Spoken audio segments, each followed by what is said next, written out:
এ ভাই আপনি ফ্ল্যাশ বন্ধ করে ছবি তুলেন, এক তো ডিস্টার্ব। আমি এই বিপদে পড়ে সেলফি নিয়ে গান লিখছি, ফেসবুকের বিপদে পড়ে ফেসবুক নিয়ে গান লিখছি, এরপর আমার দেখলে একটা সেলফি, মেজাজ খারাপ হয়ে যায়। আরে ভাই আমি তো এটা কষ্ট পাই তো লিখছি, তা আমার সাথে সেলফি তোলার কি দরকার? আজীব অবস্থা। হ্যাঁ আপনারা তুলেন না, আমি জিন্দেগিতে কইছি যে আমার লগে তুলেন আপনি কোন, তো আপনারাই তা আপনারাই তুলেন, আবার আমারই দোষ দেন কেন? এগুলা মারাত্মক খারাপ। আমরা এখন নেকের কাজকে নেক মনে করি তো নাই, বরং গুনাহকে নেক মনে করে আমরা করি। তার জন্য এই গজলটা লেখা। এখন আপনারা এটা বিনোদনের জন্য নিলে হবে। এখান থেকে যে মেসেজগুলো আছে এগুলোর উপরে আমল করার নিয়ত আছে তো ইনশাল্লাহ। ডিজিটাল এই বাংলাদেশে কত কিছু দেখার আছে, দেখতে গেলে শেষ হবে না, অল্প দেখো ভাই।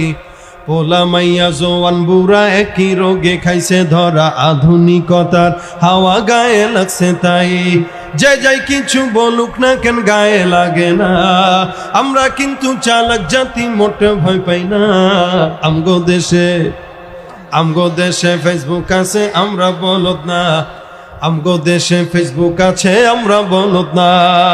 আদো বাকলা কারে বলে কিছু জানে না, বড়দের সম্মান করা মানতে পারে না। একজনে একাধিক আইডি চালায় ভাই, ফেক আইডির নাম কত প্রকার তারও জানা নাই। আর জোয়ান মরদ পোলায় সাজে ফেসবুকেতে মাইয়া, আর মাইয়ারা সব পোলা হইছে ফেসবুকে পাইয়া। কি এক আজব জামানাতে আমরা পড়লাম ভাই, আর কোনটা ছেলে কোনটা মেয়ে চিনার উপায় নাই।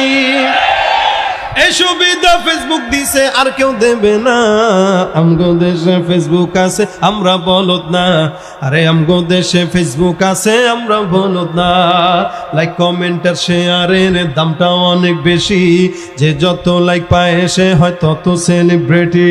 কেউ বা আবার লাইক কমেন্টের ভিক্ষার ঝুলি নিয়া, মাছের ছবি দিয়া কইব আমিন লেখেন মিয়া। জুকার মিয়া ফলোয়ারের সুযোগ কইরা দিছেন, তাই ফ্রেন্ড লিস্টে না জুইলা থাইকা চুপচাপ থাকবা বসে। কালা